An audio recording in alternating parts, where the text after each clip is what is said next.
Vamos ouvir a palavra do Senhor nesta manhã, pautada em Neemias capítulo 10. Um último aviso que me chegou aqui: hoje temos quentinhas para serem vendidas na igreja. O cardápio é estrogonofe de frango. Aqueles irmãos que ainda não encomendaram o seu, algumas quentinhas foram feitas a mais, permitindo que você possa comprar hoje. Então, quem quiser, ao final do culto, vá lá na cantina, pegue lá para que você não saia daqui sem o seu almoço. Às vezes você não definiu nada para o almoço, então já está definido agora. Já tem essa opção aí para ajudar as irmãs. Quem sabe a irmã acordou, não conseguiu fazer o almoço, e aí vai voltar para casa preocupado em fazer. Não volta preocupado em fazer não, está ali o almoço prontinho já, só esperando você pegar e levar para casa para degustar. Neemias capítulo 10, quem já abriu, diga amém.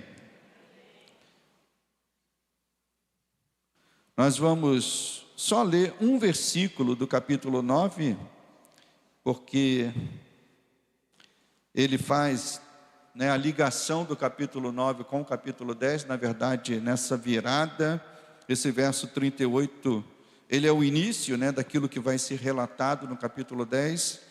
Então vamos reler o verso 38, vamos ler capítulo 10, o verso 1, e depois saltar para o verso 28 em diante.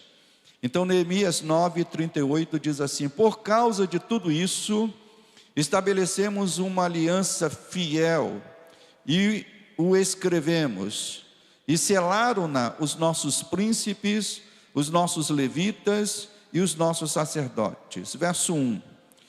Os que selaram foram Neemias, o governador, filho de Acalias, e Zedequias.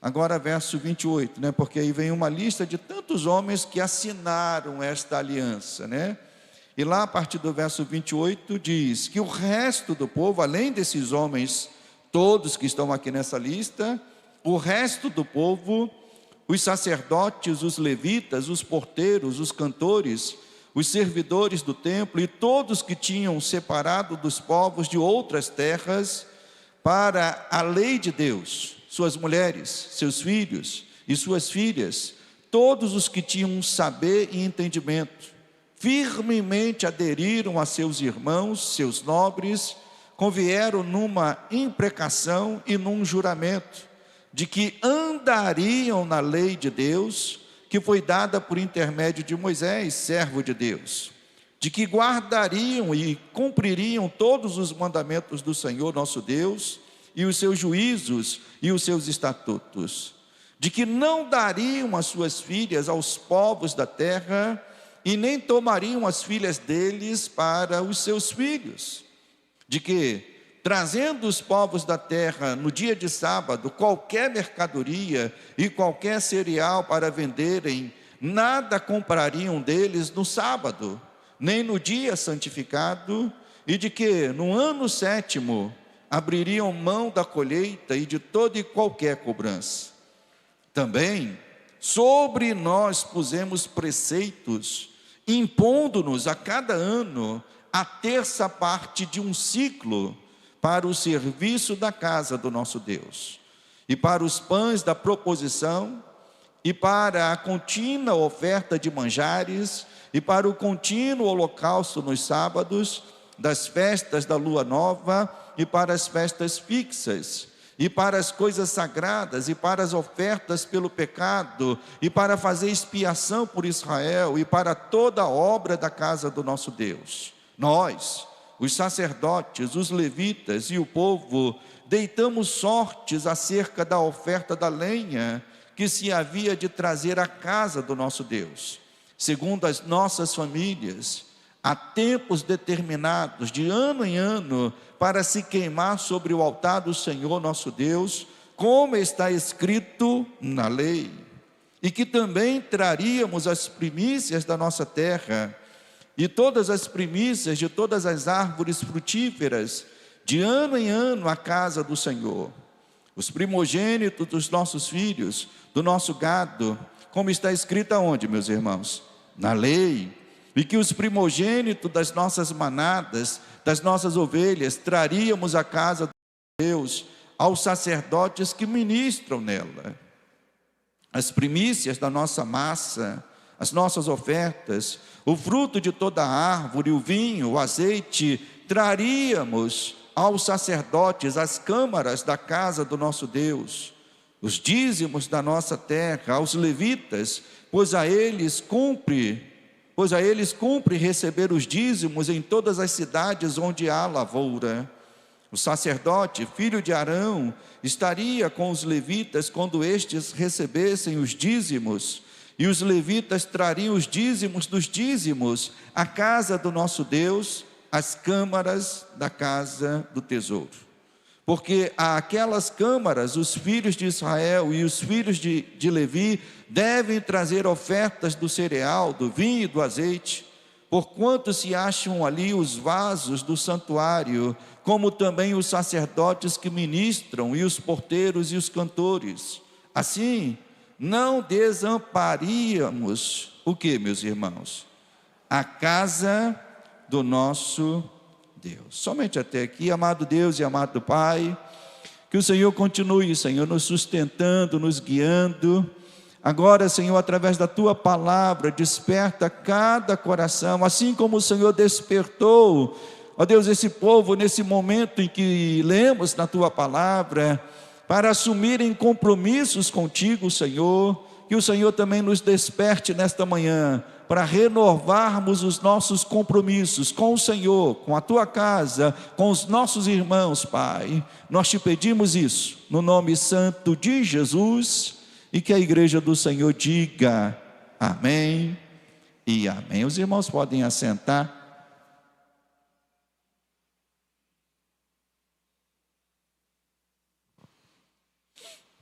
O título dessa palavra é Comprometa-se com Deus. Certa vez, meus irmãos, muitos anos atrás, quando eu estava procurando o terreno ali no lote 15 para comprar o terreno para constituir a igreja fixa, vamos assim dizer, eu tive diversos encontros com pessoas, proponentes, pessoas que estavam vendendo terreno. E me lembro que um deles, com quem eu conversei, ele tinha ali um terreno muito bom, ali na região do lote 15, e conversando com ele, ele me contou que durante muitos anos ele trabalhou num banco, e tinha esse banco, se eu não me engano era o Banco do Brasil, que é um dos bancos em que há tantas agências espalhadas pelo país, e ele foi trabalhar numa dessas agências que ficava no interior de uma cidade. E um certo homem, ele teve um certo cliente do banco, foi fechar um negócio no banco, e esse homem, por ser um homem do interior, por ser um homem em que vivia numa outra cultura, teve dificuldades de fazer um contrato, porque esse homem entendia que a palavra dele bastava. E quando esse gerente fala, não, nós vamos fazer aqui o negócio, vamos fazer o acordo, mas tem aqui um documento que você tem que assinar. E aquele homem se mostrou assim surpreso, como se a palavra dele não bastasse para que ele assinar aquele contrato. De fato, meus irmãos, houve um tempo em que a palavra dada por alguém era um real compromisso, Os mais antigos sempre relatam isso, que quando faziam um certo acordo, às vezes uma palavra bastava, de que aquilo seria realmente feito. Hoje, nós vemos que nem mesmo contratos assinados, registrados em cartório, às vezes serve para que alguém cumpra aquilo que comprometeu a fazer. Certamente, irmãos, que tudo seria mais fácil e seguro se os compromissos firmados fossem cumpridos, seja compromissos verbais, ou seja, compromissos registrados. O importante seria que todo ser humano, toda pessoa tivesse realmente esse sentimento de, uma vez se comprometendo com algo, realizar aquilo que se comprometeu. E fazer alianças e assumir compromissos é algo que os povos antigos realizavam e praticavam. Uma aliança ou um pacto podia ser feito entre duas pessoas e até mesmo entre povos, né? Quando a gente vê na Bíblia, especialmente no Velho Testamento, a gente vê muito isso, né? Reis se aliançando com outros reis. Vemos pessoas se aliançando com outras pessoas, né? Nós vemos lá votos que são feitos. Então, esses votos e alianças eram feitos entre pessoas e entre povos. E esses pactos ou aliança serviam muitas vezes para garantir segurança e proteção a ambas as partes. Imagine que eu fosse, na época antiga, um rei, o rei da Vila São Luís, e o irmão Eliseu fosse o rei do bairro onde ele mora, né? E aí essa região estivesse sofrendo aqui perigo, eu me aliançaria com ele para que, se ele fosse atacado, eu iria em socorro dele. Se eu fosse atacado, ele viria em meu socorro com o seu exército. Então, alianças no passado serviam para isso, para garantir segurança, proteção. E Deus é o primeiro, irmãos. A Bíblia nos mostra que Deus é o primeiro a estabelecer uma aliança, quando cria o homem e coloca o homem no jardim do Éden para cuidar. Deus estava ali colocando o homem, fazendo uma aliança, dizendo: eu vou cuidar de você, eu vou prover o que você vai precisar, eu vou ser o seu sustento. Então Deus faz essa aliança com o homem. Deus assumiu o compromisso de prover tudo aquilo que o homem precisaria. Mas ao mesmo tempo, Deus requereu do homem um compromisso. Ele deu, mas ele requereu do homem um compromisso. E esse compromisso no jardim do Éden é representado na ordem que Deus deu.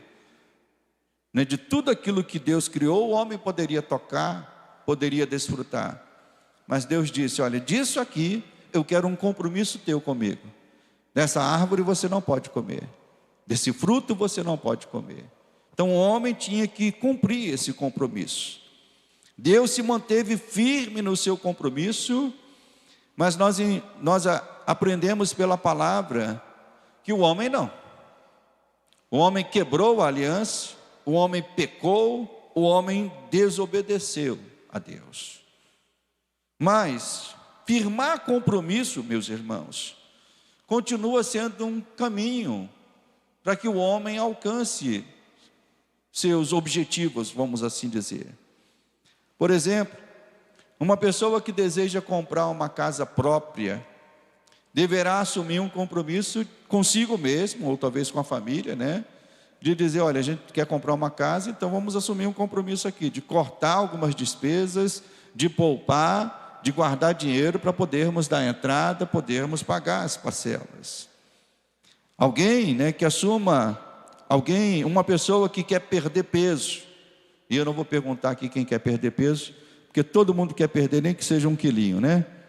Nem que seja 1 quilinho. Então, uma pessoa que queira perder peso, o que essa pessoa tem que fazer, meu irmão? Fechar a boca, né? Ou ir para aquela dieta do esparadrapo na boca, né, irmã Marcela? Botar para não comer. Então, se alguém tem um objetivo de emagrecer, essa pessoa tem que criar um compromisso consigo mesmo de dizer: olha, eu vou cortar doce, vou cortar isso, né? Cortar as guloseimas. Aquele povo, aqui em Neemias, o povo havia avançado, vamos assim dizer, e teve grandes avanços. Conseguiram construir os muros, conseguiram restaurar o santuário, conseguiram, restaurar o culto ao Senhor. Mas aquele povo sabia que tudo aquilo seria perdido se eles não se comprometessem a fazer algo diferente daquilo que os seus pais fizeram no passado. Nós aprendemos na semana passada, no capítulo 9, que eles foram a Deus e confessaram os pecados dos seus antepassados, pediram perdão pelos erros que eles fizeram, e agora no capítulo 10, eles estão estabelecendo uma aliança, dizendo: Senhor, nós queremos fazer daqui para frente tudo diferente. Nós assumimos um compromisso. Então eles estavam assumindo um compromisso para fazerem aquilo que seus antepassados fizeram de forma diferente.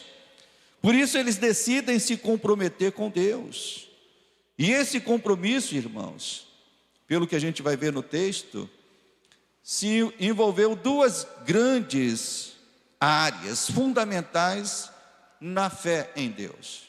Que áreas foram essas? A primeira, eles assumiram um compromisso com aquilo que Deus diz na sua palavra. Por isso que você vê nesse capítulo 10 tanto essa expressão, né? Conforme estava escrito aonde? Na lei. Conforme estava escrito na lei. Então o primeiro compromisso que eles assumiram foi um compromisso com a palavra. E um segundo compromisso foi com aquilo que eles deveriam fazer para Deus, a maneira que serviam a Deus. Então vamos ver isso aqui no texto, né? A primeira parte do texto nos mostra o compromisso renovado de obedecer e cumprir aquilo que a palavra de Deus ensinava. Por terem ficado em cativeiro por tantos anos, boa parte daquela geração não conhecia a lei. Às vezes fica difícil para a gente que vive no ano de 2025 entender algumas dificuldades que esse povo teve na época de Neemias. Mas entenda, irmãos, hoje se eu preciso de um texto, imagine, preciso de um texto, esse daqui, ou o diácono Luiz precisa de um texto. Fica muito fácil tirar uma foto daqui, mandar para o celular do diácono Luiz e ele ter em minutos, em segundos, o texto na mão dele. Mas nessa época aqui de Neemias, não havia celular, não havia máquina de xerox, os livros eram coisas raríssimas. Alguém para ter um livro, ele precisava de uma cópia daquele livro. E essa cópia, se alguém escrevia um livro naquela época, para ter uma cópia daquele livro, o que ele deveria fazer de novo? Copiar de que maneira? Escrever de novo, o mesmo livro. Então as cópias de livro eram escritas, então para se ter cópias de livro. Então naquela época, meus irmãos, aquele povo viveu em cativeiro por tantos anos, e provavelmente aquela geração que nasceu no cativeiro não conhecia nenhuma página da lei. Muitos deles não sabiam nem o que estava escrito na lei. Nós vimos na semana passada que a leitura dos textos sagrados, o que provocou naquele povo quando eles ouviram Esdras e Neemias lendo o texto sagrado? Quem é que se lembra da mensagem do domingo passado? Eles choravam de ter a surpresa de poderem ouvir a palavra de Deus. Eles estavam chorando. E essa não foi a primeira vez que aconteceu esse reencontro do povo com a palavra. A Bíblia nos mostra que houve momentos anteriores ao de Neemias, que houve também um reencontro do povo com a palavra. Abra comigo, 2 Reis, capítulo 22.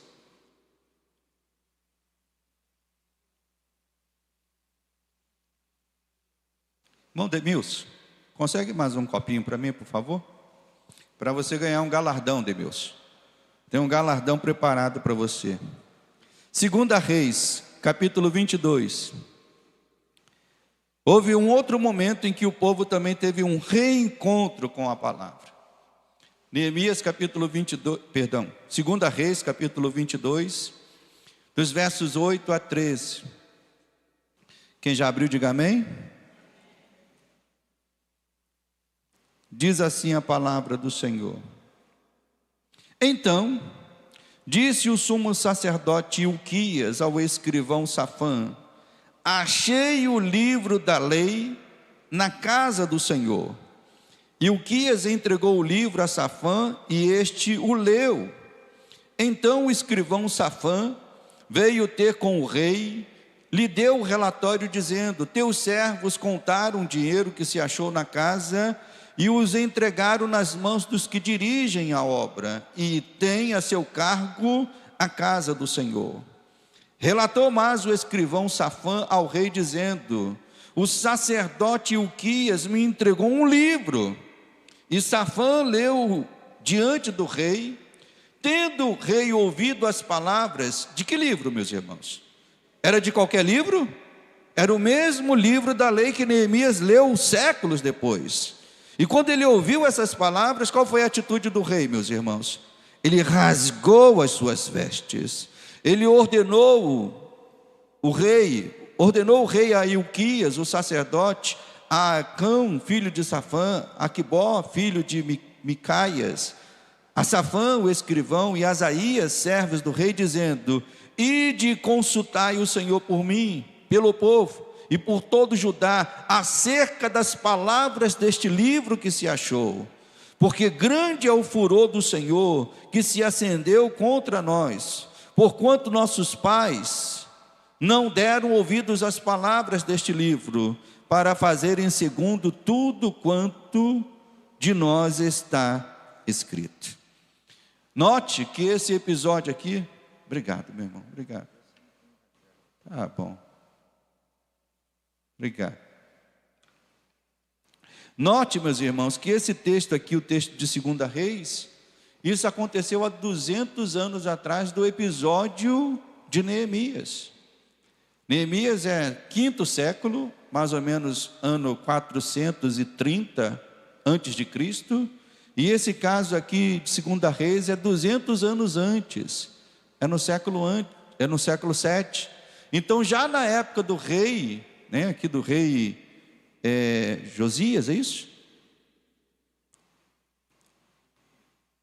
Eu sei que é Uquias, mas não fala do nome do rei aqui, né? Rei Josias, isso mesmo, rei Josias. Na época do rei Josias, houve um período de reencontro do povo com a lei. E esse reencontro trouxe o que, meus irmãos, no coração do povo? Arrependimento, desejo por mudanças. A mesma coisa que estava acontecendo lá na época de Neemias. E eu digo que uma pessoa pode apreciar a palavra de Deus de diversas maneiras. Quem ama a palavra de Deus aí? E alguém pode apreciar a palavra de Deus de diversas maneiras. Há pessoas que apreciam a palavra de Deus pela poesia que ela traz. Alguém pode dizer assim: meus livros preferidos da Bíblia são os Salmos, a poesia que traz do Salmo. Outros podem apreciar a Bíblia por sua história, pela sabedoria que ela nos traz. Mas entenda, meus irmãos, se não tomarmos a palavra de Deus para obedecê-la, a nossa relação com ela será vã. Se você não toma a palavra de Deus para obedecer, a sua relação com a palavra de Deus é vã.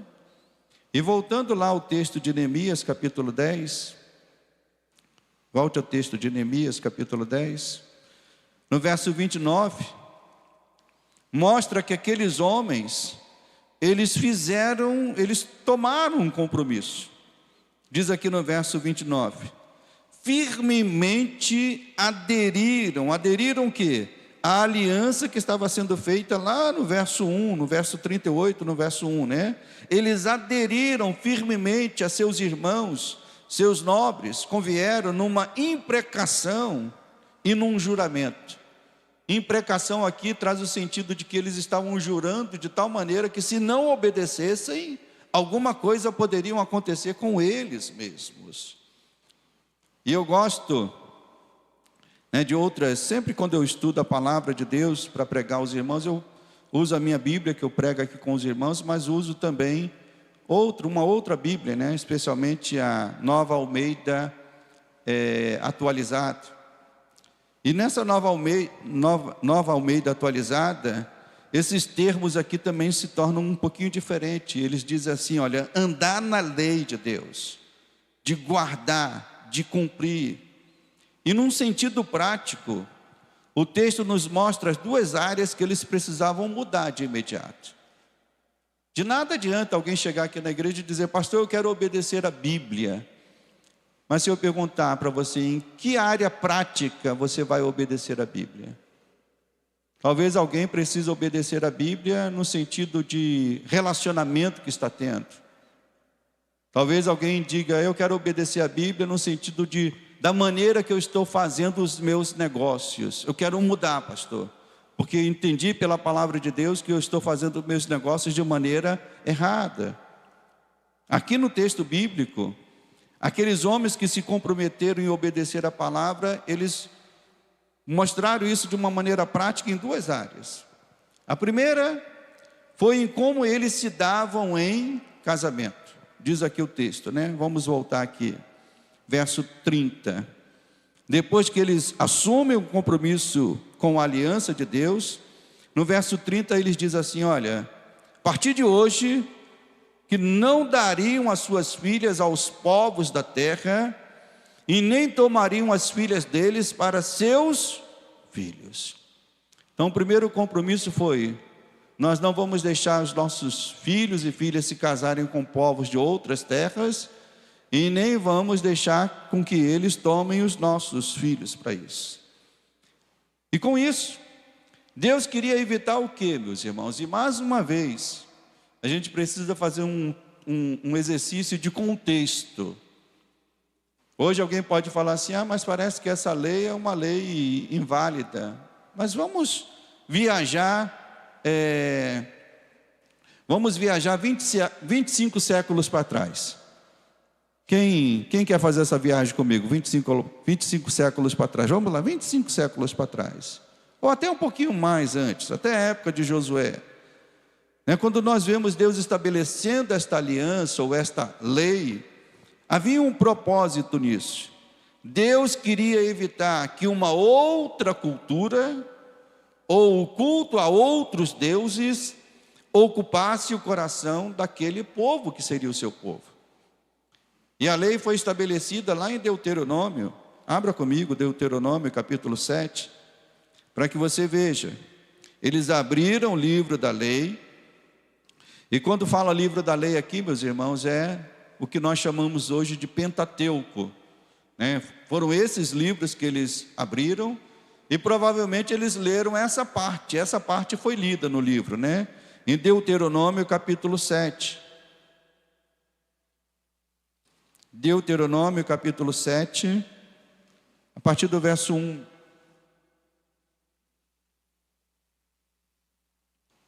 Quem já encontrou, diga amém.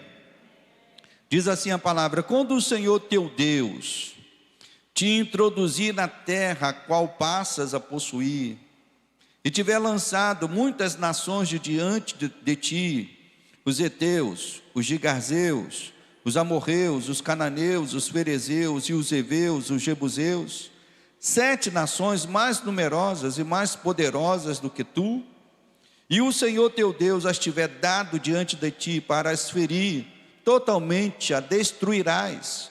Não farás com elas alianças, e nem terás piedade delas.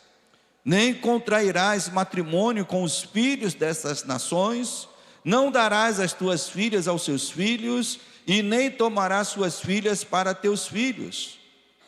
Qual é a razão disso? E está aqui: pois elas fariam desviar teus filhos de mim, para que servissem a outros deuses, e a ira do Senhor se acenderia contra vós outros, e depressa vos destruiria.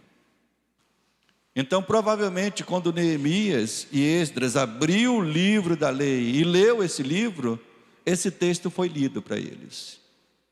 E o que aconteceu? Eles estavam vivendo nessa situação. Muitos estavam vivendo nessa situação, né? Tendo contraído casamento com outros povos, tendo dado as suas filhas para outros povos. E o caso, né, e todas as vezes que isso aconteceu em Israel, meus irmãos, Israel amargou um juízo de Deus sobre a sua vida por conta dessa desobediência. E o caso mais conhecido disso, todos nós sabemos, qual foi o homem que contraiu muitas mulheres, sendo um dos homens mais importantes de Israel? Quem foi? Foi Salomão. E quando você vê lá na palavra, a Bíblia está clara em relação a isso. Vamos lá agora em 1 Reis, capítulo 11. 1 Reis, capítulo 11. Vamos ver qual foi a causa da ruína de Salomão. 1 Reis, capítulo 11. dos versos 1 a 4, diz assim a palavra: ora, além das filhas de Faraó, amou Salomão muitas mulheres estrangeiras, moabitas, amonitas, edomitas, sidônias e etéias, mulheres das nações de que havia o Senhor dito aos filhos de Israel: não caseis com elas, nem casem elas convosco, pois vos perverteriam o coração para seguir dos seus deuses. E estas se apegou a Salomão pelo amor. Tinha 700 mulheres princesas e 300 concubinas. E suas mulheres, o que diz a palavra? Que essas mulheres estrangeiras fizeram o que, meus irmãos? Perverteram o coração. Sendo já velhos, suas mulheres lhe perverteram o coração para seguir outros deuses, e o seu coração não era todo fiel para com o Senhor seu Deus, como fora o de Davi, o seu pai. Então nós vemos Deus lá na lei, estabelecendo a lei. Nós vemos que todas as vezes que o povo desobedeceu essa lei, sofreu o juízo de Deus, e agora está Neemias estabelecendo uma nova aliança, e esse povo está dizendo: nós precisamos consertar esse erro. Nós não podemos voltar a praticar esses erros que os nossos antepassados fizeram. E ainda hoje, irmãos, nós cremos que aqueles que fazem parte do povo de Deus não devem procurar casamentos com pessoas que não vivem na mesma aliança de fé que nós vivemos. Por isso que nós, pastores, sempre aconselhamos a que um membro da igreja, um jovem da igreja, não procure um jugo que a gente chama de jugo desigual. Sendo um jovem da igreja, procurar uma namorada fora da igreja. Sendo uma menina da igreja, um menino, procurar um namorado. Isso não é o que a Bíblia nos ensina, desde os tempos antigos, e também nós entendemos isso pela nova aliança.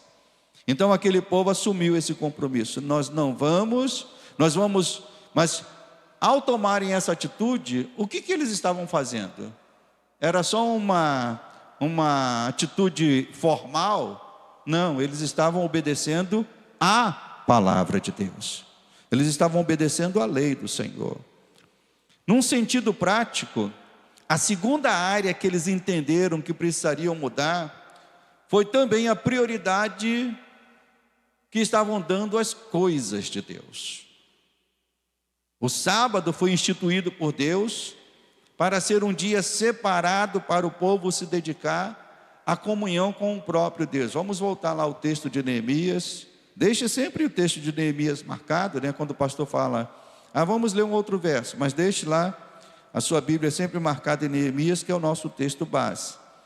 E aqui no texto base nós vemos agora, depois do verso 30, eles também estabelecem um novo comportamento, um novo compromisso. Verso 31 diz assim: de que trazendo os povos da terra no dia de sábado, qualquer mercadoria, qualquer cereal para venderem, nada comprariam deles no sábado, nem no dia santificado, e de que no ano 7º abririam mão da colheita e de toda e qualquer cobrança. Então eles entenderam, e também no dia de sábado, um grande comércio estava sendo feito em Israel. E lendo a lei dizia que o sábado deve ser separado para o Senhor. E desde o relato da criação, meus irmãos, Deus mostra que Ele quer ter do homem um tempo separado, para o homem se voltar para Ele, do homem cessar suas atividades, de parar e de se voltar para o Senhor. E o povo havia perdido o senso dessa prioridade devida a Deus, se importando mais com os negócios, se importando mais com seus próprios interesses. Será que isso também não está acontecendo hoje, irmãos?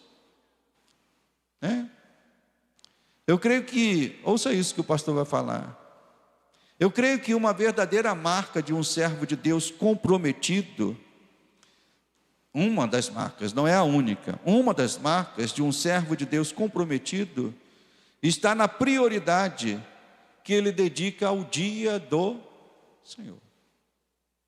Em qualquer época.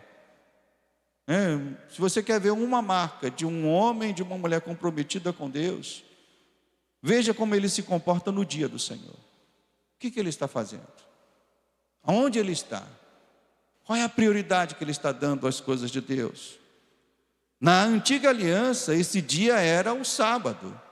Mas na nova aliança, nós entendemos do descanso, deixando a nossa correria, deixando a loucura dos dias de hoje, dizendo: agora eu vou cessar tudo isso, porque eu quero ouvir a palavra de Deus, eu quero estar com o Senhor.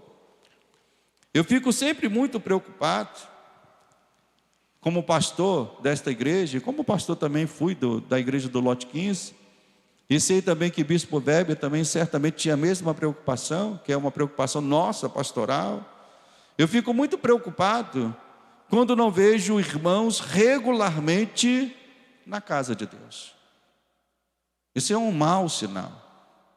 Quando pessoas não estão regularmente na casa de Deus, não estão entendendo isso que a palavra de Deus nos ensina, que nós precisamos separar dias, especialmente o domingo, para nos dedicarmos ao Senhor.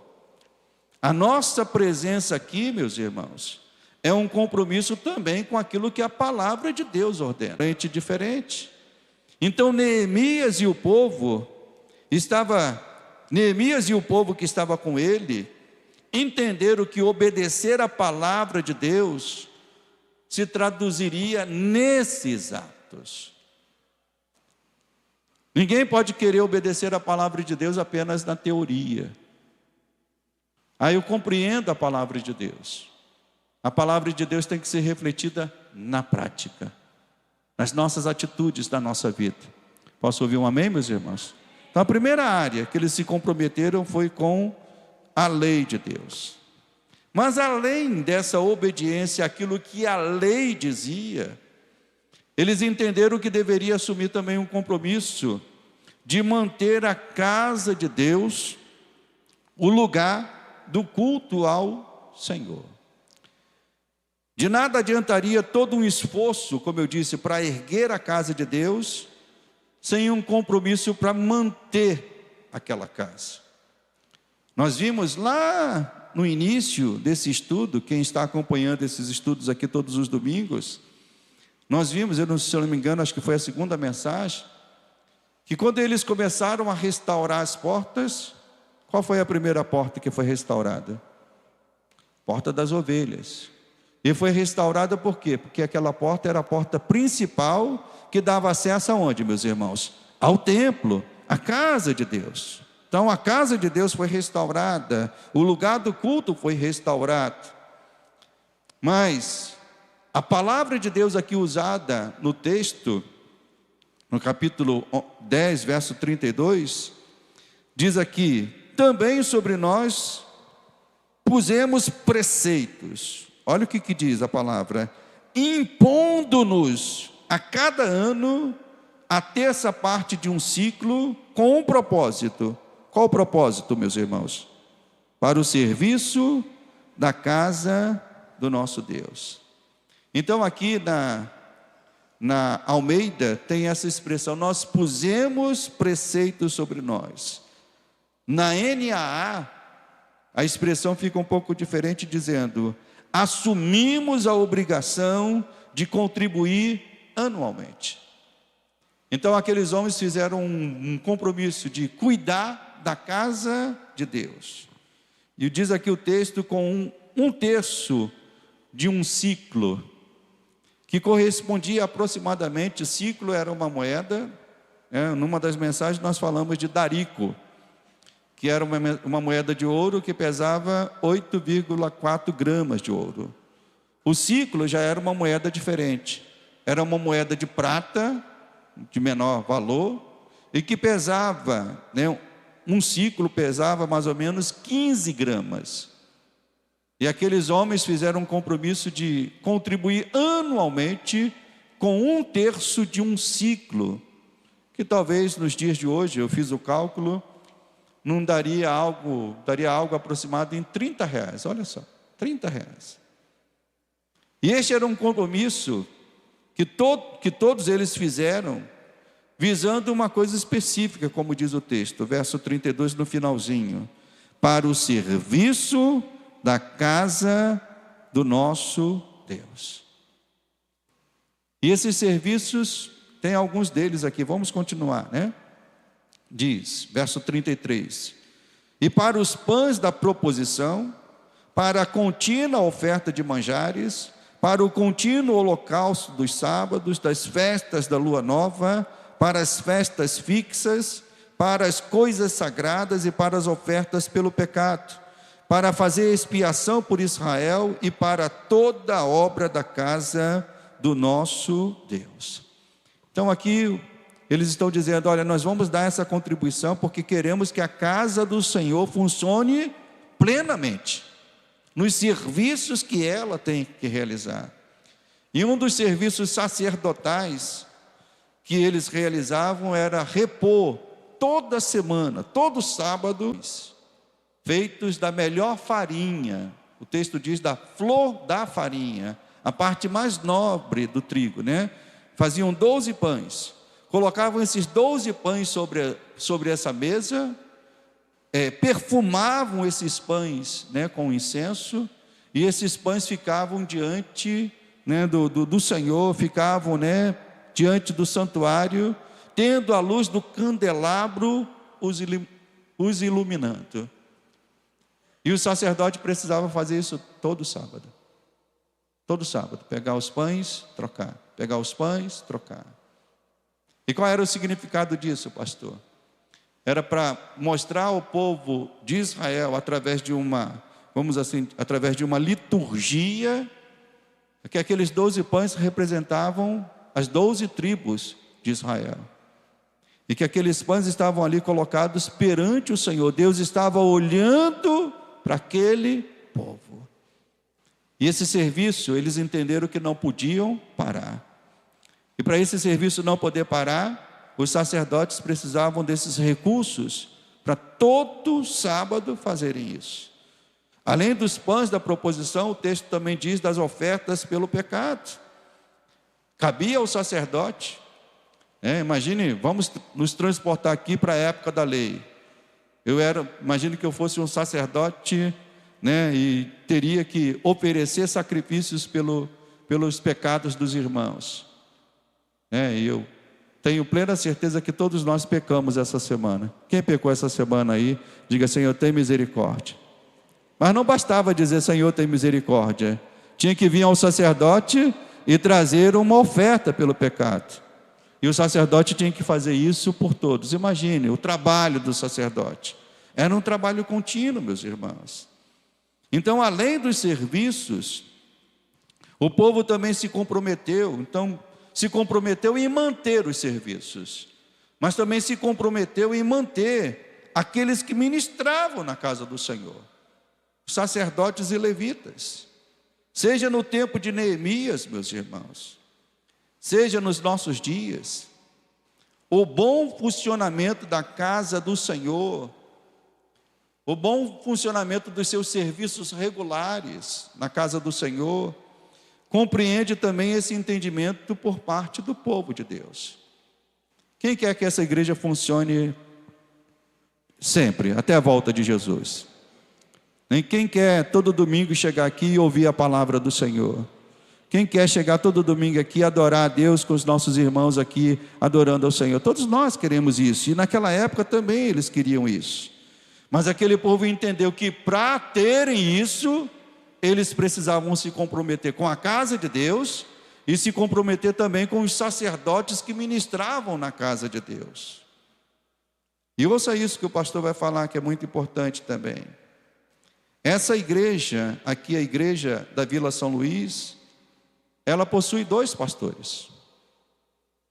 Ela possui 2 pastores. Um pastor, que é o bispo Weber, que durante 29 anos, incansavelmente, dedicou a sua vida para cumprir com zelo impecável o seu serviço pastoral. Então, durante 29 anos, ele exerceu esse ofício, sendo sacerdote desta casa, ministrando. Ele continua sendo pastor desta igreja, E sempre será uma preocupação nossa as suas necessidades, que elas sejam supridas. Posso ouvir um amém? Então o bispo Weber é pastor desta igreja. Embora você não esteja vendo aqui ele regularmente, ele está na sua casa, obviamente que impossibilitado de estar aqui, mas continua sendo o pastor desta igreja. Agora, alguns meses atrás, eu fui colocado na regência desta igreja, e com isso esta igreja também passa a ter compromisso com esse pastor que está aqui. Não, a igreja tem compromisso com 2 pastores, e suprir as necessidades para que possamos servir a Deus. Então, se você ama a Deus, ama a casa de Deus, e ama aqueles que Deus coloca para ministrar os serviços na casa do Senhor, o que o povo tem que fazer? Fazer o que Neemias fez com o povo naquela época: se envolverem com a casa de Deus, se envolverem com fidelidade. Nosso coração pecaminoso, meus irmãos, muitas vezes nos leva a relativizar e negligenciar estas coisas, né? Esses ensinos. E interessante que aqui no livro de Neemias, eles assumem esse compromisso aqui.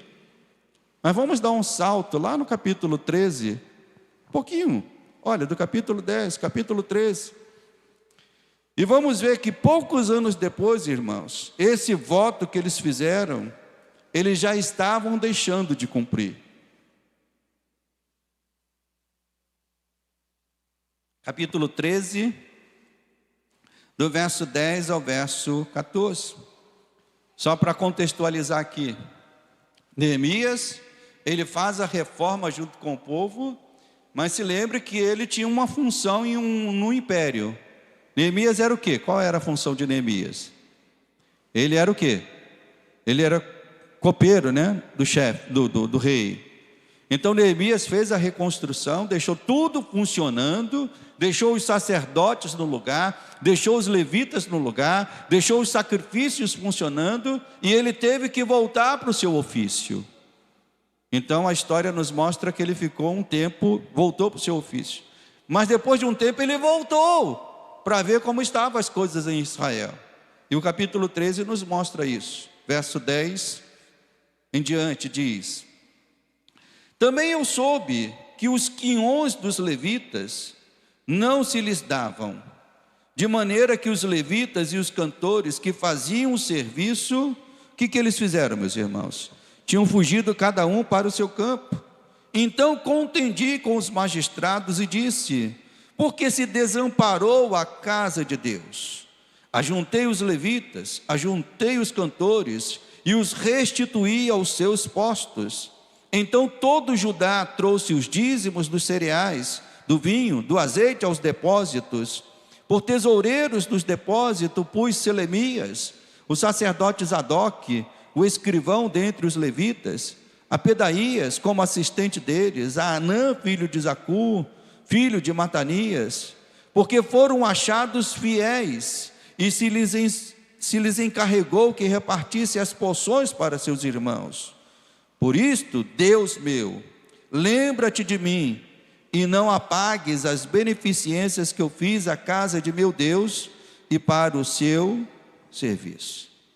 Então nós vemos, irmãos, lá no capítulo 10, o povo fazendo uma aliança, dizendo: nós vamos manter a casa, nós vamos assumir o compromisso, nós vamos suprir as necessidades. Mas poucos anos depois, os sacerdotes tendo que deixar o seu serviço na casa do Senhor, voltando para os campos, porque não tinha recursos para eles poderem fazer o seu trabalho. Como Deus fez na época de Neemias, meus irmãos, que Ele faça também nos nossos dias. Que Ele sempre toque nos nossos corações, de todos nós, para entendermos que este lugar que Ele nos deu tem que ser mantido pela nossa fidelidade, pelo nosso compromisso. Então nós vemos que no texto, aquele povo entendeu que o seu compromisso, em primeiro lugar, era com Deus, mas era um compromisso também com a casa de Deus. Esse compromisso com Deus não era um compromisso teórico, mas um compromisso que se tornou prático. não vamos mais nos casar com pessoas de outros povos, vamos guardar o dia do Senhor e vamos contribuir para que a casa do Senhor continue funcionando perfeitamente para a glória de Deus. E os sacerdotes, fossem provisionados. Mas na nova aliança, irmãos, quando nós vamos para a nova aliança, em Cristo Jesus, a nova aliança não mudou a essência daquilo que Deus queria do seu povo. O que Deus queria na época de Neemias, com o povo que estava em Neemias, entenda, é o que Deus quer hoje do seu povo. A essência não mudou, Deus continua querendo a mesma coisa. Ele quer um povo exclusivamente seu. Deus te quer só para Ele, meu irmão. Deus te quer só para Ele, meu irmão. Deus quer um povo que seja exclusivamente seu, um povo que não se casa, ou seja, que não se compactua com a cultura e o culto dominante deste mundo. A Bíblia nos ensina que nós vivemos deste mundo, mas o que a Bíblia nos ensina? Que nós não somos deste mundo. Nós vivemos nesta cultura, mas essa cultura não pode nos dominar. Nós vivemos neste mundo que tem o espírito que domina este mundo, mas esse espírito não pode nos dominar. Então, não se casar, no texto bíblico, nós vemos que o propósito era um. Deus queria que o seu povo fosse exclusivamente para Ele, que um povo que conservasse a fé. Deus quer um povo também que priorize estar com Ele, através, meus irmãos, do que nós podemos chamar dos pequenos sabá, Sábado, a expressão é sabá, mas sabá na verdade significa um dia de descanso. Deus também continua, assim como Deus requereu do povo na época de Neemias, Deus também continua querendo de nós, o quê? Que nós separemos pequenos sabá para estar com Ele. E esse pequeno sabá pode ser o quê, pastor? Pode ser horas em um dia, pode ser semanas, nos meses do ano. Deus quer um povo que se volte para Ele. Deus também quer um povo que ame a sua casa, o lugar que Ele separou para ser o lugar do encontro com Ele. Então, na nova aliança, essas coisas não mudaram. Deus continua querendo essas mesmas coisas. A nova aliança não mudou isso. Na verdade, Cristo tornou estas coisas mais acessíveis a nós, aos eleitos. Por quê, pastor? Vamos ver lá, a carta de Tito, capítulo 2. Abra comigo, carta de Tito, capítulo 2. Por que a nova aliança tornou isso mais efetivo na nossa vida? Tito, capítulo 2. Dos versos 11 a 14, diz: porquanto a graça de Deus se manifestou salvador a todos os homens, educando para que, renegadas as impiedades e as paixões mundanas, nós vivamos no presente século de uma maneira sensata, justa e piedosamente, aguardando a bendita esperança e a manifestação da glória do nosso grande Deus e Salvador, Jesus Cristo. E diz o verso 14: o qual a si mesmo se deu por nós, a fim de nos remir de toda a nossa iniquidade e purificar para si mesmo, o que, meus irmãos? Um povo exclusivamente seu, um povo zeloso de boas obras. Então, aquilo que Deus requereu do povo lá atrás, um povo que fosse exclusivamente dele, Deus não conseguiu isso porque o povo se dava em casamento com outros povos.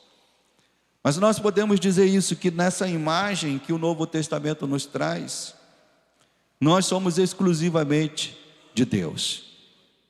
Por quê? Porque Cristo, a Bíblia retrata Ele como o noivo. E a Bíblia retrata a igreja como o quê, meus irmãos? A noiva. Então, nesse casamento perfeito que Deus queria do povo lá atrás, na nova aliança nós temos o casamento perfeito. É Cristo que é o noivo da igreja, é a igreja que é a noiva de Cristo. Então nós vemos isso de uma maneira perfeita. Nós somos um povo exclusivamente do Senhor. Vemos também que Deus já queria mostrar ao seu povo, através da figura que nós falamos dos pães da proposição, que ele teria as tribos de Israel aos seus olhos constantemente. Qual era o significado dos pães da proposição? Aqueles 12 pães em cima de uma mesa simbolizavam o quê? Diante do candelabro era Deus olhando para o seu povo constantemente. Isso era um ensinamento que vinha dessa imagem. Mas Cristo também fez isso, irmãos, de uma maneira perfeita. Na nova aliança, isso ganha um significado maior e mais profundo. E vamos ver também a confirmação disso em Hebreus capítulo 7. Hebreus capítulo 7. Do verso 22 ao verso 27.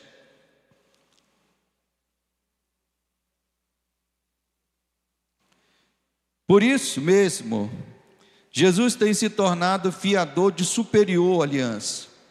Ora, aqueles que são feitos sacerdotes em maior número, porque são impedidos pela morte de continuar. Este, no entanto, porque continua para sempre, tem o seu sacerdócio imutável. Por isso, também pode salvar totalmente os que por ele se chegam a Deus. E olha o que diz a palavra: vivendo sempre para fazer o que, meus irmãos? Para interceder por eles. Com efeito, nos convinha um sumo sacerdote como este, santo, inculpável, sem mácula, separado dos pecadores, feito mais alto do que os céus, que não tem necessidade, como os sumos sacerdotes, de oferecer todos os dias sacrifícios, primeiro pelos seus próprios pecados, depois pelo pecado do povo. Porque fez isso de que maneira, meus irmãos? Uma vez, e uma vez por todas, quando a si mesmo se ofereceu por nós. Então aquilo que o sacerdote na velha lei precisava fazer todo sábado, renovar os pães, né, para que pudesse essa imagem ser passada ao povo de um Deus que está zelando por eles. Na nova aliança isso se constitui algo mais profundo. Cristo morreu pelos nossos pecados. E a Bíblia diz que Ele agora vive na presença do Pai para interceder por nós. Nós estamos na presença dEle constantemente. Por isso que o nosso compromisso com Deus e a sua palavra e a casa do Senhor deve ser algo mais forte do que na época de Neemias. Na época de Neemias, eles assumiram um compromisso mediante o que eles conheciam. Mas nós que vivemos na nova aliança, meus irmãos, se eles usarem essas palavras tão fortes, nós nos impomos a fazer isso. Nós assumimos o compromisso de fazer isso. Diante da graça maravilhosa do Senhor, nós temos que assumir um compromisso ainda mais profundo, ainda mais forte, ainda mais zeloso. Por isso eu creio que nesta manhã nós podemos e devemos renovar os nossos compromissos com Deus. Quem concorda com isso? Nós devemos assumir. Talvez a gente, usando aqui a imagem do texto de Neemias, o povo se reunindo e o povo dizendo: nós vamos fazer uma aliança com Deus, nos comprometemos. Será que nesta manhã também não podemos nos comprometer com algumas coisas? Talvez você possa dizer: me comprometo em não envergonhar o nome do Senhor, fazendo ou falando coisas que não convém àqueles que foram remidos pelo seu sangue. Quem se compromete a isso? Eu me comprometo. Ou se comprometer com o seguinte: eu me comprometo em guardar, separar momentos nos meus dias, nas minhas semanas, nos meus anos, para desfrutar da presença santa do Senhor, seja na minha individualidade ou no coletivo com os meus irmãos. Eu me comprometo a isso. Quem se compromete com isso?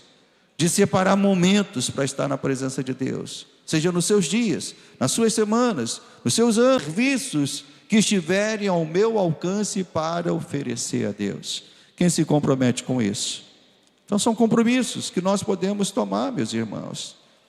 E eu creio que ao assumirmos mais compromissos com Deus e honrarmos esses compromissos, o nosso testemunho vai impactar as pessoas que estão à nossa volta. Eu creio que talvez a pobreza da igreja esteja na falta desse compromisso, de muitos crentes que não estão mais se comprometendo com o Senhor. Assuma compromisso, meus irmãos. Deus espera por isso. Deus espera que você assuma compromisso com eles. E por onde é que podemos começar? Às vezes até em coisas tão pequenas, como diz o próprio texto, né? Podemos começar com o seguinte compromisso: de estar na casa de Deus, no máximo de domingo que pudermos estar, no dia do Senhor, de se envolver com a casa de Deus, de sermos fiéis nos nossos dízimos e ofertas. Eu creio que esses são pequenos, mas certamente o Espírito Santo pode tocar no teu coração para você assumir compromissos ainda maiores com o Senhor. O que nós não podemos fazer, meus irmãos, é viver uma vida sem compromissos com Deus. Posso ouvir um amém? Vamos nos colocar de pé e vamos orar ao Senhor. E vamos pedir que Deus nos dê força para assumirmos cada dia compromissos com Ele, com a Sua palavra, com aquilo que o Senhor nos ensina na Sua palavra. Feche os seus olhos. Senhor, nosso Deus e nosso Pai amado, nós queremos Te dar graças, Senhor, por vermos, ó Deus, o Senhor, ó Deus, conduzindo o Teu povo. Ó Deus, mesmo o povo que falhou, mesmo o povo que pecou, o Senhor não deixou de manifestar graça, amor e misericórdia com aquele povo, Pai. Mas um povo também que demonstrou em alguns momentos um desejo de Te servir mais, de Te servir melhor, Senhor. Ó Deus, mesmo falhando, o Senhor se voltou para aquele povo com graça, até chegarmos, ó Deus, à plenitude da graça manifestada em Cristo Jesus, ó Deus, onde vemos, ó Deus, que os nossos próprios esforços, o nosso próprio empenho, Senhor, ainda que seja algo louvável, agradável ao Senhor, nós reconhecemos que eles não são nada fora da graça do Senhor, fora da bondade salvadora do Senhor, fora do sacrifício de Cristo. Por isso, Senhor, nós nos comprometemos nesta manhã, ó Deus, em exaltar o Senhor, em glorificar Cristo por tudo aquilo que Ele fez na nossa vida, porque Ele cumpriu aquilo que nós não poderíamos cumprir.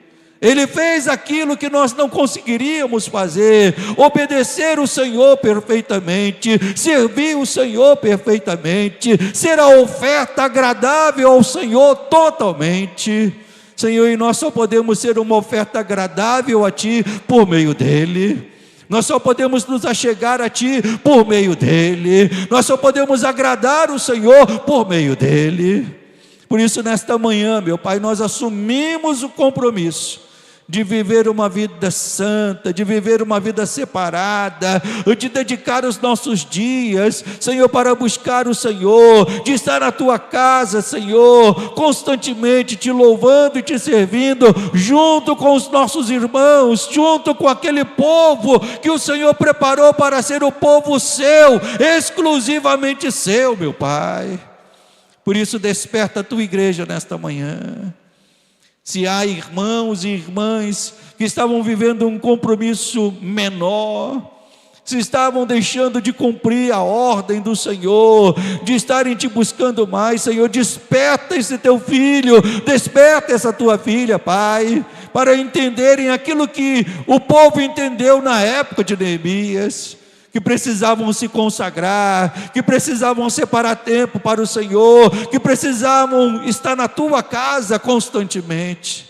Que isso aconteça também em nossos dias, Pai. Que o Senhor desperte os teus filhos, no nome santo de Jesus.